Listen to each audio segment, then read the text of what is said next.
Hello नमस्कार दोस्तों, आप लोग कैसे हो? सभी का हमारे YouTube channel daffodil coaching classes पर आप सभी का हार्दिक एवं अभिनंदन है। जैसा कि आपको पता है कि सामने हो मंजिल तो रास्ते न मुड़ना, सामने हो मंजिल तो रास्ते न मुड़ना, जो भी मन में हो वो सपना ना तोड़ना, जो भी मन में हो वो सपना ना तोड़ना। कदम कदम पे मिलेगी मुश्किल आपको, कदम कदम पे मिलेगी मुश्किल आपको, बस सितारे चुनने के लिए कभी जमीन मत छोड़ना, बस सितारे चुनने के लिए कभी जमीन मत छोड़ना। तो हम लोग पढ़ रहे थे राजस्थान का भूगोल, और राजस्थान के भूगोल के अंदर हम लोग पढ़ रहे थे राजस्थान का अपवाह तंत्र। क्या पढ़ रहे थे? राजस्थान का अपवाह तंत्र पढ़ रहे थे। तो उसमें हमने सबसे पहले पढ़ा आंतरिक प्रवाह तंत्र, और उसके बाद में हमने पढ़ा अरब सागर की ओर जाने वाली नदियां। आज हम लेके आए हैं आपके सामने बंगाल की खाड़ी की ओर जाने वाली नदियां, बंगाल की खाड़ी की ओर जाने वाली नदियां, जिसमें सबसे महत्वपूर्ण और इंपॉर्टेंट नदी कौन सी है? चंबल नदी। कौन सी नदी है? चंबल नदी। नदी का नाम है चंबल नदी। कौन सी नदी है?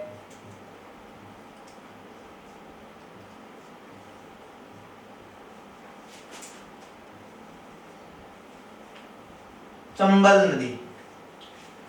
नदी का नाम क्या है? चंबल नदी। देखिए, सबसे पहले हम चर्चा करेंगे कि चंबल नदी का उद्गम कहां से होता है, क्योंकि सबसे पहले हमारे सामने यही पॉइंट है कि चंबल नदी का उद्गम कहां से होता है। तो सबसे पहले हम देखेंगे कि चंबल नदी का उद्गम कहां से होता है। देखिए, चंबल नदी का उद्गम कहां से होता है, तो यहां है अपना मध्य प्रदेश। कौन सा राज्य है?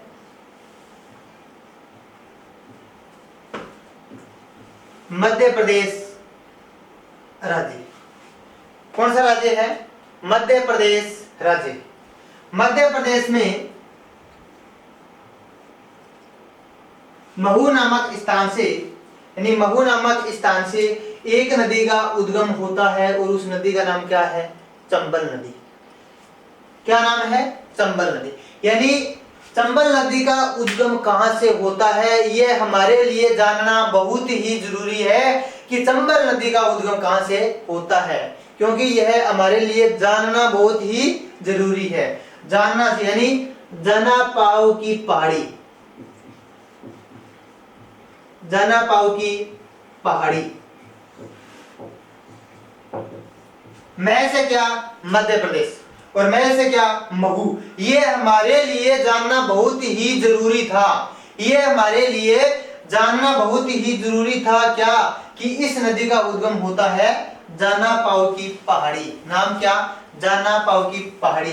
क्योंकि ये हमारे लिए जानना बहुत ही जरूरी था कि इस नदी का उद्गम कहां से होता है।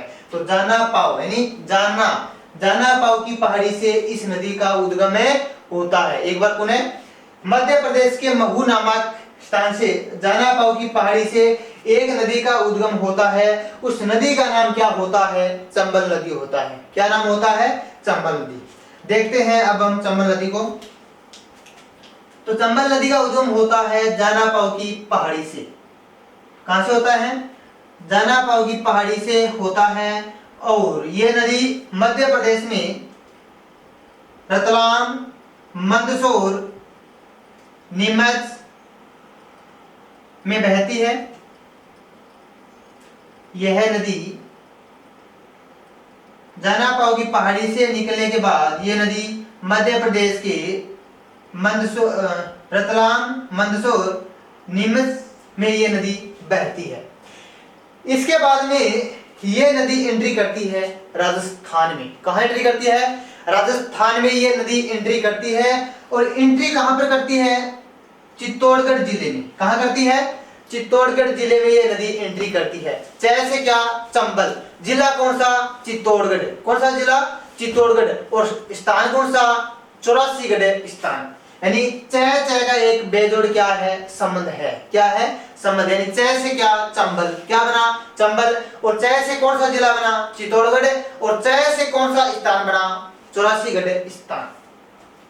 यह राजस्थान के चित्तौड़गढ़ जिले में नदी प्रवेश करती है, और स्थान पूछा जाए तो ये नदी 84गढ़ नामक स्थान से प्रवेश करती है। इसके बाद में ये नदी चित्तौड़गढ़ जिले में बहने के बाद इसके बाद में बूंदी व कोटा की सीमा बनाती हुई यह नदी चली जाती है सवाई माधोपुर, सवाई माधोपुर के बाद में करौली, करौली के बाद में धौलपुर, और धौलपुर के बाद में यह नदी चली जाती है यूपी में। कहां चली जाती है? यूपी में।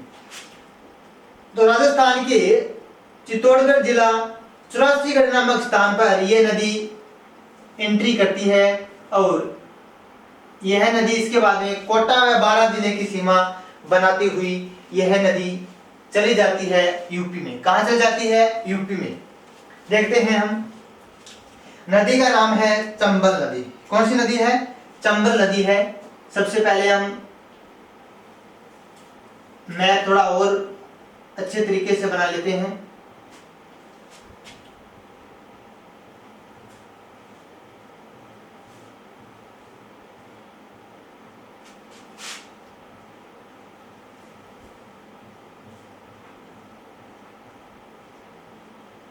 हाँ, तो मध्य प्रदेश के महू जिले से जाना पाओ की पहाड़ी से एक नदी का उद्गम होता है। उस नदी का नाम क्या होता है? चंबल नदी नाम होता है। क्या होता है?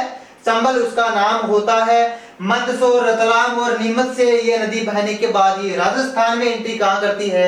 84गढ़ नामक स्थान। तो कुछ जिलों कौन सो? तो जिलो यमुना कौन सो? चित्तौड़गढ़ जिला। कौन सा जिला है? चित्तौड़गढ़ जिला। यानी 84गढ़ नामक स्थान से ये राजस्थान में ये एंट्री करती है, और जिले का नाम कौन सा है? चित्तौड़गढ़। कौन सा जिला? चित्तौड़गढ़। इसके बाद में ये नदी कोटा व बूंदी की सीमा बनाती हुई ये नदी सवाई माधोपुर में चली जाती है। उसके बाद में करौली व इसके बाद में धौलपुर, धौलपुर के बाद में ये नदी चली जाती है यूपी में। कहां चली जाती है? यूपी में ये नदी चली जाती है, और यूपी का जिला कौन सा होता है? इटावा। कौन सा? इटावा जिला के मुरादगंज स्थान पर, मुरादगंज स्थान पर यह नदी किस नदी में जाती है? यमुना नदी में मिल जाती है। नदी का नाम क्या है? यमुना नदी। और यमुना नदी के बारे में आप भारत का भूगोल है उसमें जो हमारे सर सुखदेव जी सर पढ़ा रहे हैं, वहां पर आप यमुना नदी व गंगा नदी को आप बहुत ही अच्छे तरीके से आप समझ सकते हो। तो आप यमुना व गंगा नदी के बारे में अधिक जानकारी के लिए आप सुखदेव जी सर का जो वीडियो है उसको आप देखें, पूरे डिटेल के साथ देखें उनको वीडियो को आप। तो हम लोग पढ़े थे कि चंबल नदी है वह इटावा यूपी उत्तर प्रदेश में मुरादगंज नामक स्थान पर यह नदी यमुना नदी में मिल जाती है। किस नदी में? यमुना नदी में मिल जाती है। और यमुना नदी किस में मिलती है? गंगा नदी में मिलती है। किस नदी में? गंगा नदी में अपना जल गिराती है, और गंगा नदी अपना जल लेकर कहां जाती है? अरब सागर में। कहां पर? अरब सागर में। एक बार पुनः देखिए, मध्य प्रदेश के महू जिले से जाना पाओ की पहाड़ी से एक नदी का उद्गम होता है, और उस नदी का नाम चंबल होता है। क्या होता है? चंबल होता है। वह रतलाम, मंदसौर व नीमच में यह नदी बहने के बाद राजस्थान में एंट्री करती है। 84गढ़ नामक स्थान चित्तौड़गढ़ जिले से यह नदी राजस्थान में प्रवेश करती है। कहां प्रवेश करती है? राजस्थान में यह प्रवेश करती है। इसके बाद में कोटा व बूंदी जिले की सीमा बनाती हुई ये नदी चली जाती है सवाई माधोपुर। इसके बाद में चली जाती है कहां पर? ये नदी करौली, और इसके बाद में धौलपुर। धौलपुर के बाद में ये नदी चली जाती है कहां पर? कहां पर चली जाती है? यूपी में। यूपी में इटावा जिला मुरादगंज स्थान पर यह नदी यमुना नदी में मिल जाती है। किस नदी में? यमुना नदी में मिल जाती है। और यमुना नदी गंगा नदी में अपना जल गिराती है, और गंगा नदी अपना जल कहां लेकर जाती है? बंगाल की खाड़ी में लेकर जाती है। बंगाल की खाड़ी में अपना जल लेकर जाती है। तो ये है चंबल नदी के बारे में कुछ महत्वपूर्ण जानकारियां। अब हम देखेंगे कि चंबल नदी को और अन्य किस नाम से जाना जाता है। एक बात सीधी है कि हर राजस्थान में अपना क्या है कि हर हर के क्या है दो नाम है, हर चीज, हर लड़के हो चाहे लड़कियां हो, उनके क्या है हर के दो नाम होते हैं। जैसे घर में कालिया धोलिया, तो ये नाम होता है। तो वैसे चंबल नदी को वेदों में क्या कहा गया है? वेदों में इसे कहा गया है दोस्तों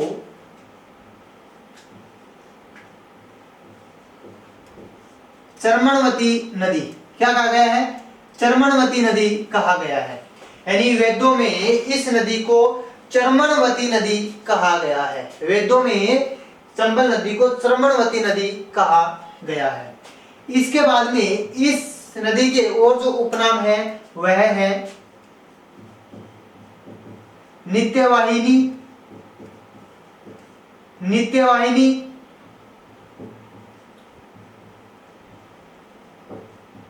कामधेनु। यानी चंबल नदी को वेदों में कहा गया है चर्मणवती नदी। क्या कहा गया है? वेदों में इसे चर्मणवती नदी कहा गया है। और इस नदी को उपनाम और भी है जिसे नित्यवाहिनी कहा जाता है, कामधेनु भी कहा जाता है, वह बारहमासी नदी भी कहा जाता है। बारहमासी नदी भी इस नदी को कहा जाता है। इसके बाद में हम देखेंगे कि जो चंबल नदी है, चंबल नदी राजस्थान के 6 जिलों से बहती है। चंबल नदी का जो प्रवाह क्षेत्र है राजस्थान के 6 जिलों में है। कितने जिलों में? 6 जिलों में है। सबसे पहले चित्तौड़गढ़ जिला,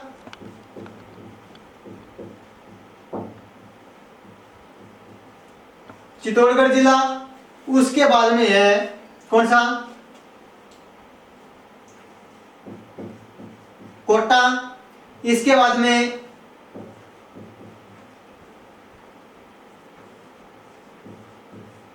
बूंदी, इसके बाद में सवाई माधोपुर, इसके बाद में करौली, इसके बाद में धौलपुर। तो राजस्थान के 6 जिलों से चंबल नदी का क्या होता है?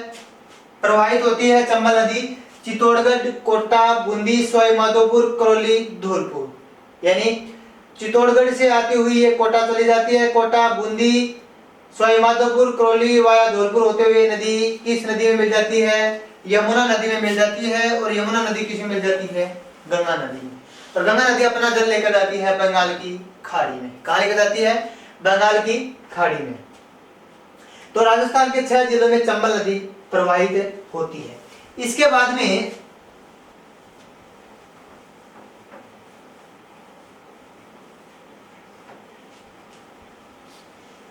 हम देखेंगे कि चंबल नदी की कुल लंबाई कितनी है। चंबल नदी की कुल लंबाई कितनी है?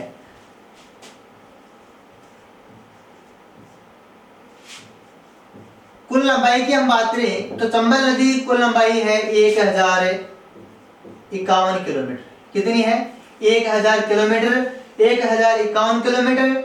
वह राजस्थान में है 322 किलोमीटर। दोस्तों यह है सरकारी सर्वे के आधार पर, सरकारी सर्वे के आधार पर कितना है? 1051 किलोमीटर इसकी लंबाई है। वह 322 किलोमीटर है राजस्थान में इस नदी की क्या है लंबाई। ये तो है सरकारी सर्वे के आधार पर, आपको इसको थोड़ा ध्यान में रखना है। बाकी किताबों में क्या है कि इस नदी की कुल लंबाई है 966 किलोमीटर। कितनी है? 966। कई किताबों में 965 भी लिखी हुई होती है, 965 किलोमीटर। और राजस्थान में हम बात करें तो है 135 किलोमीटर। यानी कुल लंबाई कितनी है? 966 या 965 किलोमीटर। और राजस्थान में कितनी है? 135 किलोमीटर। यानी 1051 किलोमीटर सरकारी सर्वे के आधार पर चंबल नदी क्या है लंबाई है। वह 322 राजस्थान में है। ये आपको थोड़ा सा ध्यान में रखना है कि कहीं ये प्रश्न आपसे पूछा भी जा सकता है कि कहीं ये आंकड़ा ना हो 966 और वहां आंकड़ा हो 1051। तो आपको ध्यान में ये रखना है। तो ये तो है सरकारी सर्वे के आधार पर। और ये है अपनी जो किताबों में दी हुई होती है, ऑथेंटिक बुकें हैं। तो कुल है 966 में 965 किलोमीटर। और राजस्थान में है 135 किलोमीटर। कितने हैं? 135 किलोमीटर।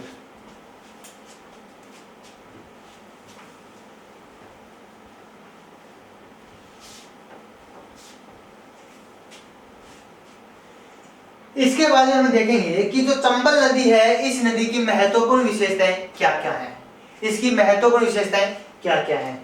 तो हम देखेंगे चंबल नदी की महत्वपूर्ण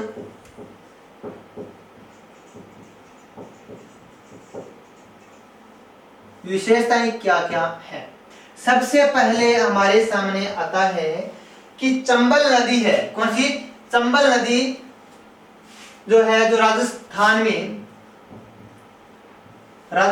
में सबसे लंबी नदी है। यानी आपसे पूछा जाए कि राजस्थान में सबसे लंबी नदी कौन सी है, तो वह नदी है चंबल नदी। कौन सी नदी है, चंबल नदी है। बट इसके अपोजिट एक क्वेश्चन और पूछा जाता है कि राजस्थान की सबसे लंबी नदी कौन सी है, सबसे लंबी नदी कौन सी है, तो वह नदी है बनास नदी। कौन सी है, बनास नदी। तो सिर्फ आपको तो ध्यान रखना है कि में और की पर, अगर में पूछा गया है राजस्थान में सबसे लंबी नदी कौन सी है, तो चंबल नदी है। और राजस्थान की पूछा जाए तो राजस्थान की सबसे लंबी नदी कौन सी है, बनास नदी है। कौन सी है दोस्तों, बनास नदी है। तो आपको सिर्फ ध्यान में रखना है कि कहीं प्रश्न में राजस्थान में तो नहीं पूछा गया है, क्या कहीं राजस्थान की तो नदी नहीं पूछी गई है, तो आपको सिर्फ ध्यान में रखना है कि राजस्थान में सबसे लंबी नदी कौन सी है, तो वह होगी चंबल नदी। और राजस्थान की सबसे लंबी नदी पूछा जाए तो वह नदी कौन सी है, बनास नदी। कौन सी है, बनास नदी। इसके बाद में दूसरी जो विशेषता है महत्वपूर्ण, वह विशेषता है कि चंबल नदी का प्रवाह क्षेत्र, चंबल नदी का प्रवाह क्षेत्र है दोस्तों दक्षिण से उत्तर की ओर,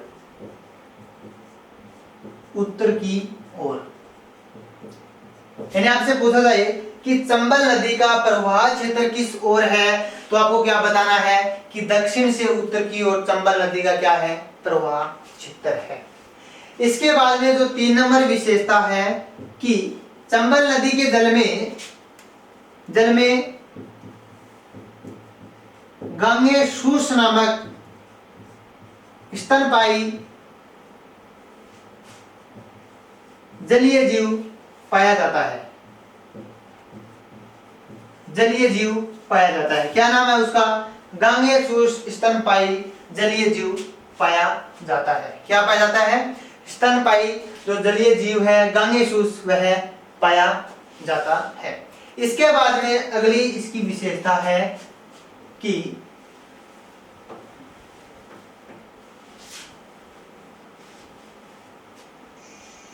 बीहड़ क्षेत्र के लिए कौन सी नदी जानी जाती है, किस क्षेत्र के लिए, बीहड़ क्षेत्र के लिए, बीहड़ क्षेत्र के लिए कौन सी नदी जानी जाती है, सर्वाधिक तो वह नदी जानी जाती है चंबल नदी। कौन सी नदी जानी जाती है, चंबल नदी। यानी आपसे पूछा जाए कि बीहड़ के लिए सर्वाधिक प्रसिद्ध नदी कौन सी है, बीहड़ क्षेत्र के लिए जाने वाली नदी कौन सी है, चंबल नदी है। कौन सी नदी है, चंबल नदी है। इसके बाद में इसकी जो विशेषता है कि चंबल नदी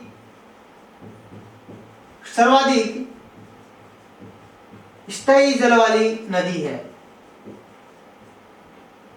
चंबल नदी सर्वाधिक स्थायी जल वाली क्या है, नदी है। सर्वाधिक स्थायी जल वाली नदी कौन सी है, चंबल नदी है। इसके बाद में चंबल नदी है, चंबल नदी 15वें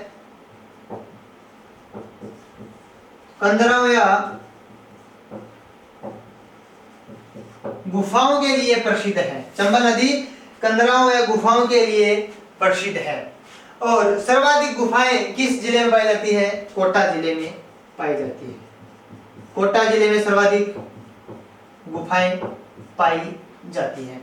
तो बीहड़ क्षेत्र के लिए जाने वाली नदी कौन सी है, चंबल नदी। सर्वाधिक स्थायी जल वाली कौन सी नदी है, चंबल नदी। और चंबल नदी कंदराओं व गुफाओं के लिए बहुत ही महत्वपूर्ण नदी है।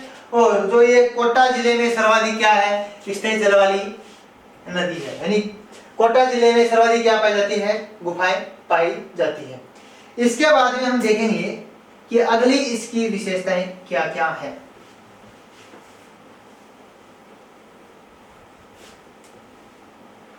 चंबल नदी के किनारे, किसके किनारे, चंबल नदी के किनारे कोटा शहर,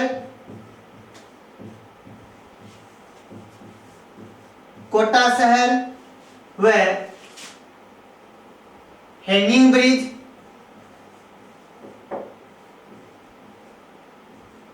हैंगिंग ब्रिज जिसे झूलता हुआ पुल कहा जाता है, झूलता हुआ क्या कहा जाता है, पुल कहा जाता है, यानी हैंगिंग ब्रिज और कोटा शहर, चंबल घड़ियाल अभयारण्य, चंबल घड़ियाल अभयारण्य इसी नदी के किनारे स्थित है। यानी कोटा शहर, हैंगिंग ब्रिज जिसे झूलता हुआ पुल कहा जाता है और चंबल घड़ियाल अभयारण्य इसी नदी के किनारे है। तो आपसे पूछा जाए कि कोटा शहर, हैंगिंग ब्रिज जिसे झूलता हुआ पुल कहा जाता है वह चंबल घड़ियाल अभयारण्य इसी नदी के किनारे स्थित है। इसके बाद में हम देखेंगे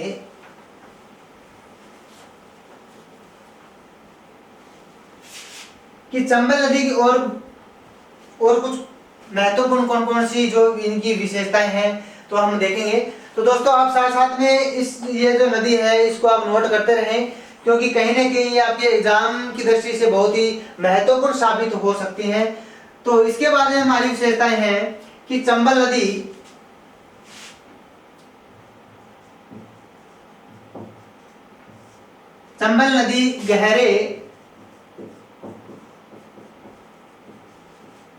गहरे गार्जों में तीव्रता से बहती है। चंबल नदी गहरे गार्जों में यह तीव्रता से बहती है। इस कारण इसे वाटर सफारी भी कहा जाता है। क्या कहा जाता है, वाटर सफारी भी कहा जाता है।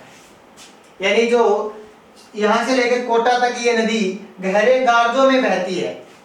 चित्तौड़गढ़ से लेकर कोटा तक ये नदी पूरे संकीर्ण में गहरे गार्जों में बहती है, यानी बहुत ही तेज गति से बहती है, इसलिए इसे वाटर सफारी भी कहा जाता है। क्या कहा जाता है, वाटर सफारी भी कहा जाता है।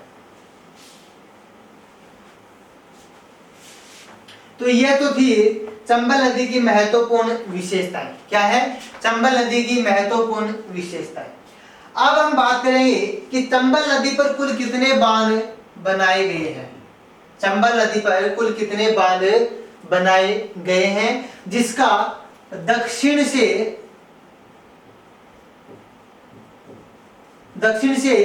उत्तर की ओर क्रम,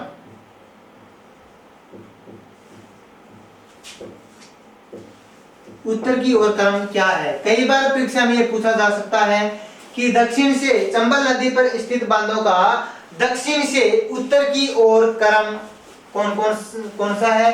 तो आपको उनको सेट करना होता है कि दक्षिण से उत्तर की ओर जो चंबल नदी बनाए गए बांध हैं उनका सही क्रम कौन सा है। सबसे पहले हम देखेंगे कि मध्य प्रदेश के महू जानापाव की पहाड़ी से नदी का उद्गम होता है, चंबल नदी का।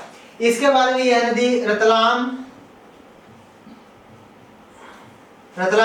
और मंदसौर में इस नदी पर एक बांध बनाया गया है। मंदसौर में भानपुरा नामक तहसील में एक बांध बनाया गया है। उस बांध का नाम क्या कौन सा है, गांधी सागर बांध ना, क्या नाम है,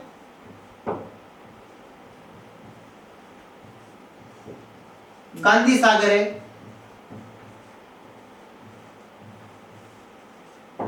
गांधी सागर बांध। इसके बाद में यह नदी एंट्री करती है कहां पर, यह नदी एंट्री करती है चित्तौड़गढ़, राजस्थान के चित्तौड़गढ़ जिला चौरासीगढ़ नामक स्थान पर यह नदी प्रवेश करती है। यहाँ पर रावत भाटा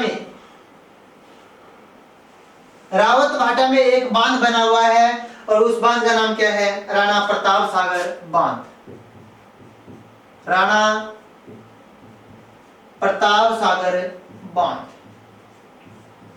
राणा प्रताप सागर बांध, बांध का क्या नाम है? यानी सबसे पहले गांधी सागर बांध जो बना हुआ है किसमें? मध्य प्रदेश में भानपुरा तहसील और जिला कौन सा? मंदसौर। इसके बाद में राजस्थान में बना हुआ है राणा प्रताप सागर बांध और इस डैम का नाम क्या है? रावत भाटा। कौन सा? रावत भाटा। और इसके बाद में 3 नंबर जो बांध है वो कौन सा बांध है? वो बना हुआ है कोटा। कहां पर? कोटा जिले में एक बांध बना हुआ है और उस बांध का नाम क्या है? जवाहर सागर बांध। कौन सा बांध है? जवाहर सागर बांध।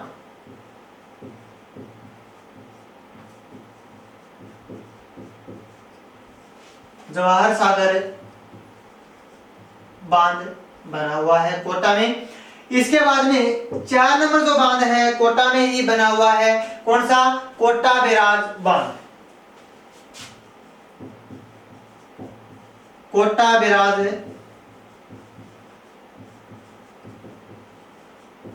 बांध। तो चंबल नदी पर मुख्य रूप से 4 बांध बने हुए हैं, जिसे अगर आपसे पूछा जाए कि दक्षिण से उत्तर की ओर चंबल नदी पर बने हुए बांधों का सही क्रम है कौन सा है, इसके अपोजिट आपसे पूछा जा सकता है कि उत्तर से दक्षिण की ओर जो बांध है उनका सही क्रम है कौन सा है। तो अगर पूछा जाए कि दक्षिण से उत्तर की ओर चंबल नदी पर बनाए गए बांधों का सही क्रम कौन सा है, तो आपको बताना है गांधी सागर बांध, राणा प्रताप सागर बांध, जवाहर सागर बांध और कोटा बैराज सागर बांध। अगर उत्तर से दक्षिण पूछा जाए तो सबसे पहला कोटा बैराज बांध, जवाहर सागर बांध, राणा प्रताप सागर बांध और गांधी सागर बांध। तो यह प्रश्न आपको दोस्तों याद रखना है, आपसे पूछा जा सकता है परीक्षा में कि दक्षिण से उत्तर की ओर चंबल नदी पर बनाए गए बांधों का सही क्रम कौन सा है। तो एक बार पुनः गांधी सागर बांध, राणा प्रताप सागर बांध, जवाहर सागर बांध, कोटा बैराज बांध। तो चंबल नदी पर 4 बांध बनाए गए हैं। अब हम देखेंगे कि सबसे पहले बात करें कि गांधी सागर बांध की। किसकी बात करें? गांधी सागर बांध की हम बात करें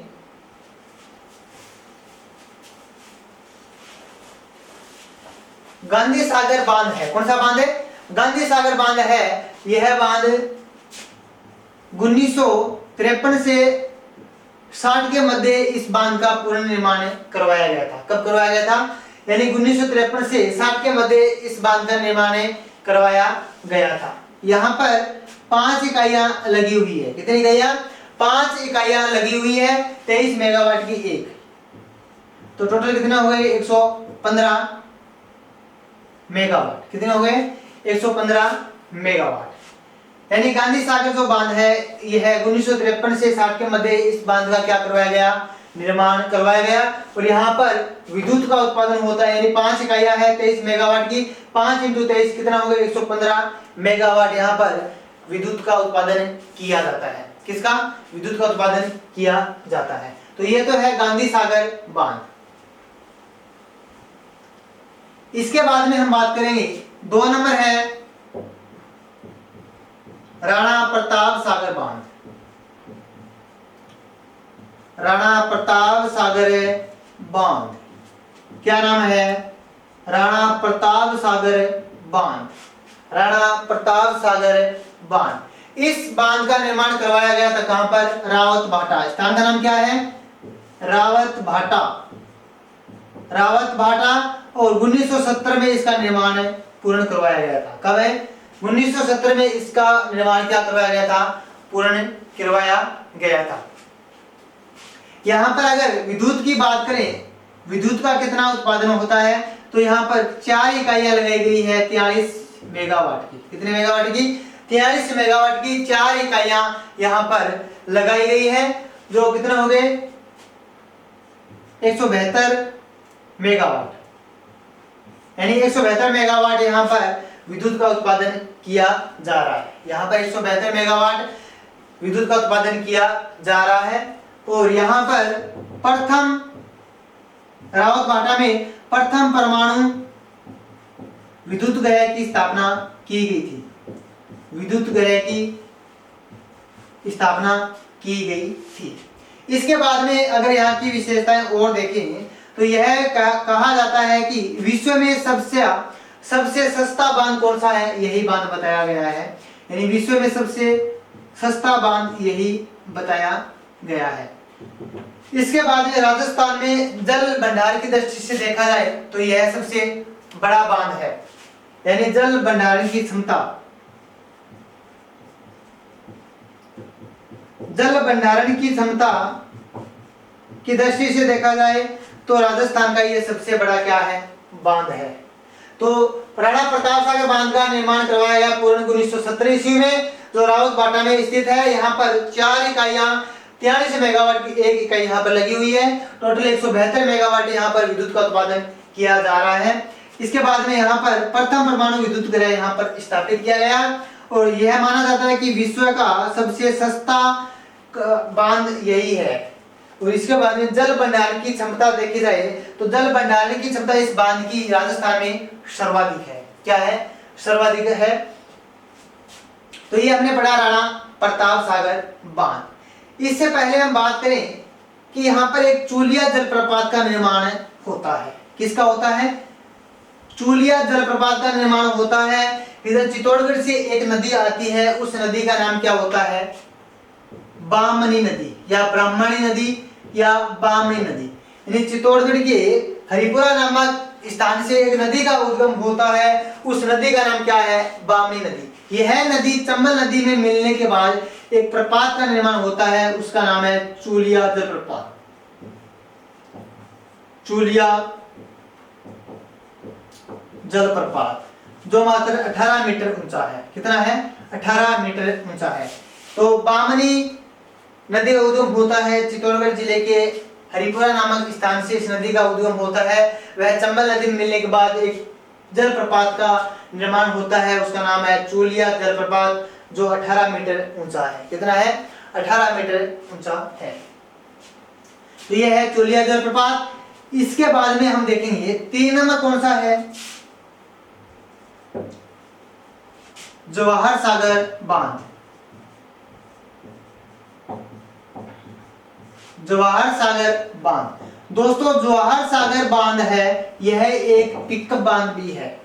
जवाहर सागर बांध है यह एक पिकअप बांध भी है। इसका निर्माण पूर्ण करवाया गया था, यानी 1962 से लेकर 1973 के मध्य इस बांध का क्या करवाया गया था, निर्माण करवाया गया था। यानी 1962 से 1973 के मध्य कोटा के बोराबास, कोटा जिले के बोराबास नामक स्थान पर यह बांध बनाया गया है। जवाहर सागर बांध जो 1962 व 1973 के मध्य इसका निर्माण पूर्ण करवाया गया, जो कोटा जिले के बोराबास नामक स्थान पर इसका निर्माण करवाया गया था। यहाँ की हम विशेषताएं की बात करें तो यह एक पिकअप बांध है। कौन सा बांध है, पिकअप बांध है। और यहाँ पर विद्युत का उत्पादन कितना होता है,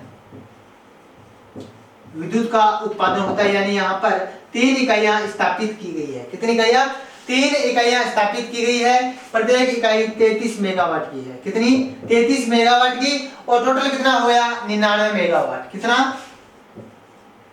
99 मेगावाट। यानी जवाहर सागर बांध 1962 से 1973 के मध्य इस बांध का क्या करवाया गया, निर्माण करवाया गया। और यह कोटा जिले के बोराबास नामक स्थान पर इसका निर्माण किया गया था। और यहाँ पर विद्युत का उत्पादन होता है, 3 इकाइयां हैं, 33 मेगावाट की प्रत्येक इकाई है। और टोटल हो गई 99 मेगावाट यहाँ से विद्युत का उत्पादन किया जा रहा है। इसके बाद में हम देखेंगे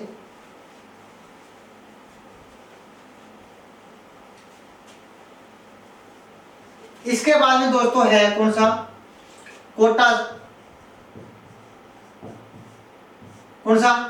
कोटा बैराज सागर बांध। कोटा बैराज सागर बांध, कोटा बैराज सागर बांध है। इसका निर्माण कब किया गया था, 1960 ईस्वी में किया गया था।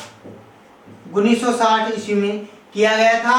और यहाँ इस बांध की एक महत्वपूर्ण विशेषता है कि इस बांध से विद्युत का उत्पादन नहीं किया जाता, लेकिन सिंचाई के लिए महत्वपूर्ण बांध कौन सा है, कोटा बैराज सागर बांध। तो आपसे पूछा जाए कि ऐसा कौन सा बांध है जिससे विद्युत का उत्पादन नहीं किया जाता है, मात्र कृषि के लिए, सिंचाई के लिए महत्वपूर्ण है, तो वह है कोटा बैराज बांध, जिसका पूर्ण निर्माण 1960 ईस्वी में करवाया गया था।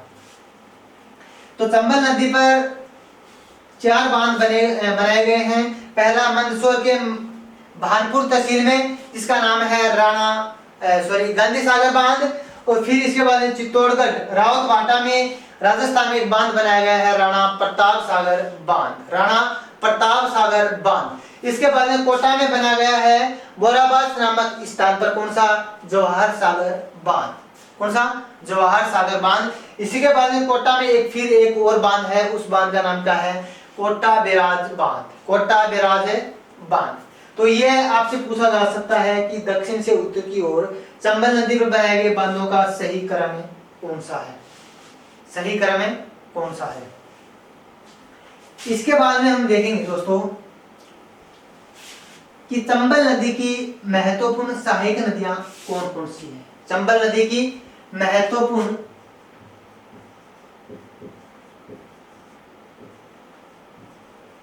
सहायक नदियां कौन कौन सी है। देखिए चंबल नदी की सहायक नदियों में हम बात करें तो सबसे पहले कौन सी नदी, काली सिंध नदी, काली सिंध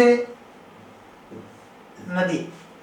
सहायक नदियों की हम बात करें तो सबसे पहले हमारे सामने आता है कि चंबल नदी की सहायक नदियां कौन कौन सी हैं। तो सबसे पहले हमारे सामने कौन सी नदी है, काली सिंध नदी। नदी का नाम क्या है, काली सिंध नदी। सबसे पहले हम देखते हैं कि काली सिंध नदी का उद्गम कहां से होता है।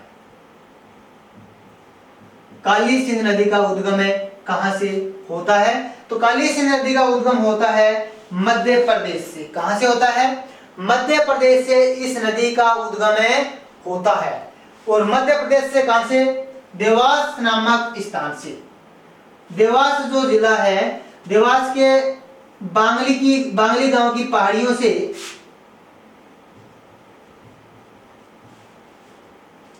बांगली गांव, यहाँ पे गांव है बांगली, और बांगली गांव की पहाड़ियों से नदी का उद्गम होता है और उस नदी का नाम क्या होता है, काली सिंध नाम होता है। यह नदी झालावाड़ में एंट्री करती है। कहां पर, रायपुर नामक स्थान पर यह नदी एंट्री करती है और यह नदी चली जाती है कोटा में।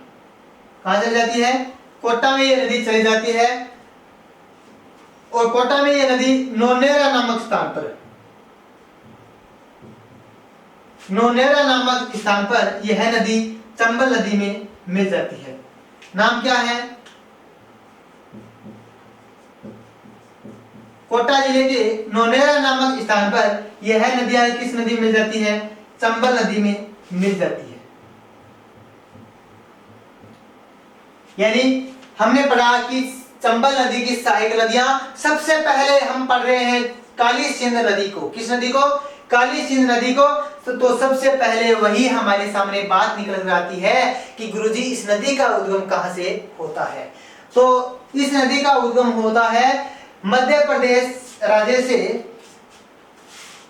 देवास से। बांगली गांव है, बांगली गांव की पहाड़ियों से इस नदी का उद्गम होता है। वह राजस्थान के झालावाड़ जिले के रायपुर नामक स्थान से नदी एंट्री करती है और इसके बाद ये नदी कोटा में बहती हुई ये नदी कोटा के नौनेरा नामक स्थान पे चंबल नदी में मिल जाती है। वह नदी कौन सी है, वह नदी है काली सिंध नदी। उस नदी का नाम क्या है, काली सिंध नदी है, जो देवास के बांगली गांव की पहाड़ियों से एक नदी निकलती है और वह नदी राजस्थान के झालावाड़ जिले के रायपुर नामक स्थान से यह नदी प्रवेश करती है और कोटा जिले में बहने के बाद ये नदी कोटा में नौनेरा नामक स्थान पर चंबल नदी में अपना जल गिराती है। वह नदी ऐसी कौन सी है, तो वह नदी काली सिंध नदी है। कौन सी नदी है, काली सिंध नदी है। तो ये हमने बात की काली सिंध नदी की। इसके बाद हम बात करेंगे आहू नदी। आहू नदी, नदी का नाम क्या है, आहू नदी। नदी का नाम क्या है, आहू नदी। आहू नदी का भी उद्गम कहां से होता है, मध्य प्रदेश से होता है। कहां से होता है, मध्य प्रदेश से इस नदी का उद्गम होता है। मध्य प्रदेश से सुसनेर नामक स्थान से। मध्य प्रदेश के सुसनेर नामक स्थान से इस नदी का उद्गम होता है। वह झालावाड़ के नंदपुर गांव में यह नदी प्रवेश करती है। कहां पर प्रवेश करती है? नंदपुर नामक गांव में यह नदी प्रवेश करती है।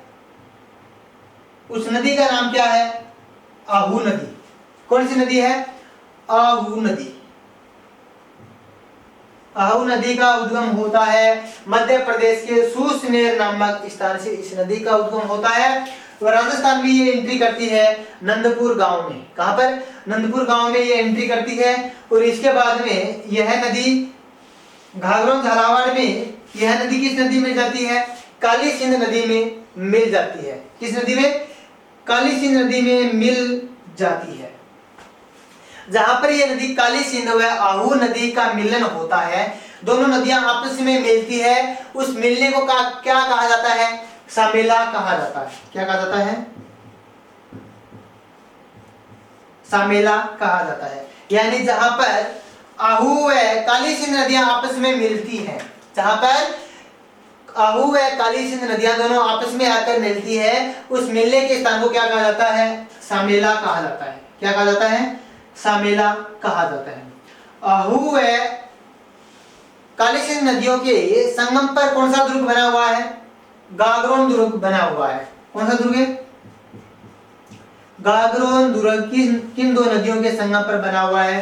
तो आहू प्लस काली सिंध नदियों के संगम पर कौन सा दुर्ग बना हुआ है?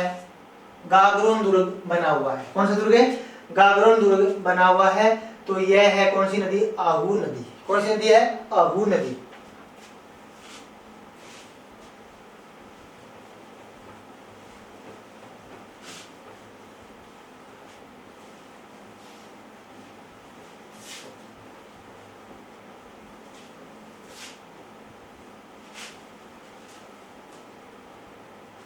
इसके बाद में जो अगली जो महत्वपूर्ण नदी है, उस नदी का नाम क्या है? परवन नदी।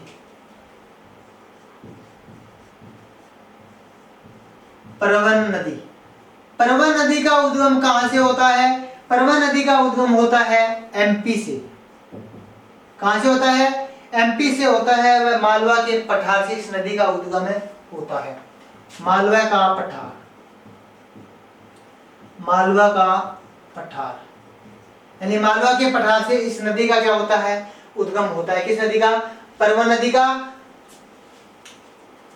मालवा के पठार से इस नदी का उद्गम होता है। परवन नदी बारां जिले में बहती हुई यह नदी कोटा जिले में आकर किस नदी में जाती है? काली सिंध नदी में मिल जाती है। किस नदी में मिल जाती है? काली सिंध नदी में मिल जाती है। इससे पहले यह नदी अजनार व घोड़ा पछाड़ की दो नदियों की क्या एक संयुक्त धारा है। अजनार व घोड़ा पछाड़ दोनों नदियों की क्या है? एक संयुक्त धारा है। संयुक्त धारा के रूप में कौन सी नदी जानी जाती है?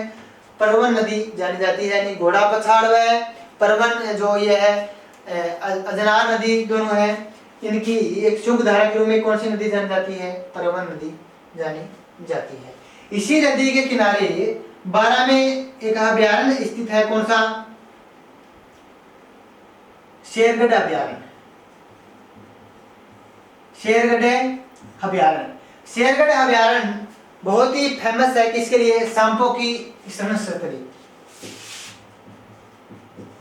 सांपों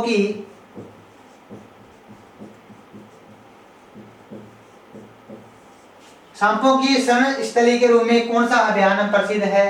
तो वह अभयारण्य है शेरगढ़ अभयारण्य। कौन सा है? शेरगढ़ अभयारण्य है, जो सांपों की शरण स्थली के लिए बहुत ही महत्वपूर्ण से फेमस है। ये शेरगढ़ अभयारण्य जो बारां जिले में इसी नदी के किनारे है। किस नदी के किनारे?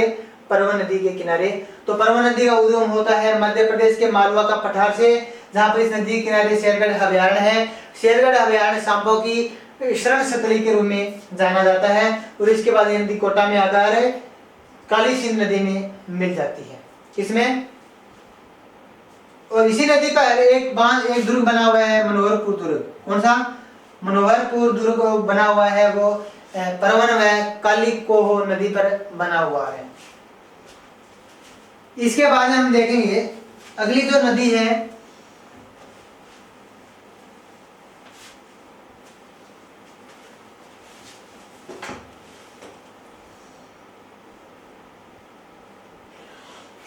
अगली नदी है कौन सी? पार्वती नदी।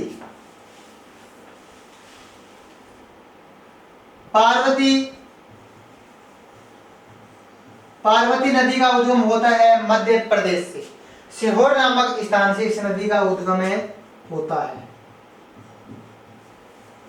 यानी पार्वती नदी का उद्गम होता है सीहोर नामक स्थान से इस नदी का उद्गम होता है।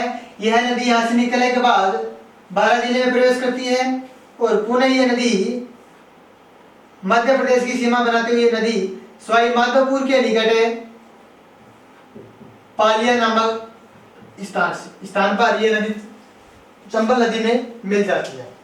पार्वती नदी का उद्गम होता है सीहोर नामक स्थान से, जो 12 जिले में बहती हुई पुनः मध्य प्रदेश की सीमा बनाती हुई यह नदी सवाई माधोपुर के पालिया नामक स्थान पर यह नदी मिल जाती है चंबल नदी में। किस नदी में? चंबल नदी में। तो यह है अपनी पार्वती नदी, जिसका उद्गम होता है सीहोर नामक स्थान से। इसके बाद में और देखा जाए कि जो चंबल नदी है, यह इधर अपना कौन सा है? एमपी, और इधर है आरजे। यानी इसके बाद में यह नदी 2 राज्यों की सीमा पर यह नदी बहती है। तो 2 राज्यों की सीमा पर बहने वाली कौन सी नदी है? चंबल नदी है। यानी मध्य प्रदेश व राजस्थान की दोनों की सीमा पर यह नदी बहती है। दोनों की सीमाओं पर बहने वाली कौन सी नदी है? चंबल नदी है। और यहाँ से कई बार प्रश्न वो पूछा जाता है कि डांग की रानी किसे कहा जाता है? डांग की रानी कहा जाता है करौली को। तो राजा कौन सी किन का है? तो राजा कहा जाता है धौलपुर को। डांग की रानी किसे कहा जाता है? करौली को। और राजा किसे कहा जाता है? धौलपुर को कहा जाता है। किसे कहा जाता है? धौलपुर को कहा जाता है। तो हमने पढ़ा कि चंबल नदी को पढ़ा। चंबल नदी का उद्गम होता है मध्य प्रदेश के महू जिले से जाना पाहु की पहाड़ी से एक नदी का उद्गम होता है। उस नदी का नाम क्या होता है दोस्तों? चंबल नदी होता है। क्या नाम है? चंबल नदी उसका नाम होता है। इसके बाद में ये रतलाम, मंदसौर में इस नदी पर बांध बनाया गया है। कौन सा? गांधी सागर बांध। इसके बाद में ये नदी नीमच से ये नदी 84गढ़ चित्तौड़गढ़ राजस्थान में प्रवेश करती है, जहां पर रावत भाटा में इस नदी पर राणा प्रताप सागर बांध बनाया गया है। कौन सा बांध? राणा प्रताप सागर बांध बनाया गया है। इसके बाद में कोटा व बूंदी की सीमा पर यह नदी बहती है और इनकी सीमा पर एक बांध बनाया गया है जवाहर सागर बांध। कौन सा बांध? जवाहर सागर बांध। इसके बाद में यहाँ पर इसी पर एक बांध और बनाया गया है कोटा में, कोटा बैराज सागर बांध। तो ये बांधों का जो क्रम है, जो आपको ये याद रखना है कि दक्षिण से उत्तर की ओर इन बांधों का क्रम क्या है, उत्तर से दक्षिण की ओर इन बांधों का क्रम है क्या है। इसके बाद में ये नदी चली जाती है सवाई माधोपुर, करौली व धौलपुर के बाद में ये नदी चली जाती है उत्तर प्रदेश में। उत्तर प्रदेश का जिला होता है इटावा और मुरादगंज नामक स्थान पर यह नदी यमुना नदी में मिल जाती है। तो प्यारे दोस्तों, ये नदी यमुना जो नदी है, यह नदी मिल जाती है गंगा नदी में, और गंगा नदी अपना पानी लेकर जाती है बंगाल की खाड़ी में। कहां लेकर जाती है? बंगाल की खाड़ी में। तो ये तो है इस नदी का उद्गम। इस नदी पर जो बांध बनाए गए हैं, मैंने आपको बताया है कि सबसे पहले दक्षिण से अगर आपको पूछा जाए तो गांधी सागर बांध, राणा प्रताप सागर बांध, और यहाँ पे चूलिया जलप्रपात भी बनता है बामनी नदी के सहयोग से। और इसके बाद में यहाँ पर ये है अपना जवाहर सागर बांध। इसके बाद में कोटा बैराज सागर बांध। इसकी जो महत्वपूर्ण नदियां हैं, सहायक नदियां, आहू नदी का उद्गम होता है कहां से? आहू नदी का उद्गम मध्य प्रदेश से होता है, और ये नदी कोटा में गागरोन जागावाड़ जो है वहां पर जाकर ये नदी मिल जाती है। किस नदी में? काली सिंध नदी पर। इन दोनों नदियों का जहां पर संगम होता है उसे कहा जाता है सामेला, और इन्हीं नदियों के संगम पर बना हुआ कौन सा दुर्ग है? गागरोन दुर्ग। कौन सा दुर्ग है? गागरोन दुर्ग बना हुआ है। और काली सिंध नदी का उद्गम होता है देवास नामक स्थान के बांगली गांव की पहाड़ियों से इस नदी का उद्गम होता है। राजस्थान में एंट्री करती है ये रायपुर नामक स्थान से। और इसके बाद में कोटा जिले के नोनेरा नामक स्थान पर ये नदी चंबल नदी में मिल जाती है। इसके बाद में हमने पढ़ा परमा नदी। परवन नदी का उद्गम है यह मालवा के पठार से होता है। बारां जिले में इसी नदी के किनारे शेरगढ़ अभयारण्य स्थित है। कौन सा अभयारण्य? शेरगढ़ अभयारण्य स्थित है, जिसे कहा जाता है सांपों की शरण स्थली। किस अभयारण्य को कहा जाता है? शेरगढ़ अभयारण्य को। इसके बाद पार्वती नदी का उद्गम होता है सीहोर नामक स्थान से, जो एकमात्र ऐसी नदी है जो 2 बार मध्य प्रदेश और राजस्थान की सीमाएं बनाती है। तो वह नदी कौन सी है?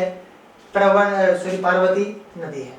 इस नदी की महत्वपूर्ण विशेषता है कि यह राजस्थान में बहने वाली सबसे बड़ी लंबी नदी है। और राजस्थान की सबसे लंबी नदी कौन सी है? बनास नदी है। इसके जल में गांगेसूस नामक स्तनपायी जीव पाया जाता है। स्तनपायी जो जलीय जीव है वह पाया जाता है। यह सर्वाधिक सतही जल वाली नदी है। इसे कामधेनु, सरमनवती वेदों में कहा गया है। इसे नित्यवायी, बारहमासी नदियां इसे कहा जाता है। यह नदियां यहाँ से लेकर कोटा तक यह गहरे गार्जों में बड़ी तीव्रता के साथ बहती है, इसलिए इसे वाटर स्पारी भी कहा जाता है। यह नदी दक्षिण से उत्तर की ओर बहती है। इस नदी की लंबाई है 966 किलोमीटर और राजस्थान में है 135 किलोमीटर। कितनी है? 135 किलोमीटर। बिहड़ के रूप में जाने वाली कौन सी नदी है? चंबल नदी। कौन सी नदी है? चंबल नदी। और उत्खात स्थलाकृति, जिसे कहा जाता है बेडलैंड टोपोग्राफी के रूप में कौन सी नदी जानी जाती है? चंबल नदी। उत्खात स्थलाकृति के रूप में कौन सी नदी जानी जाती है? तो वह नदी है चंबल नदी, जिसे बेडलैंड टोपोग्राफी भी कहा जाता है। क्या कहा जाता है? बेडलैंड टोपोग्राफी भी कहा जाता है। तो आज हमने पढ़ा है चंबल नदी। कौन सी नदी पढ़ी है? चंबल नदी। अगर ये वीडियो आपको पसंद आए तो आप इसे लाइक कीजिए, शेयर कीजिए और चैनल को सब्सक्राइब जरूर करें। तो आप सभी का धन्यवाद दोस्तों। जय हिंद साथियों।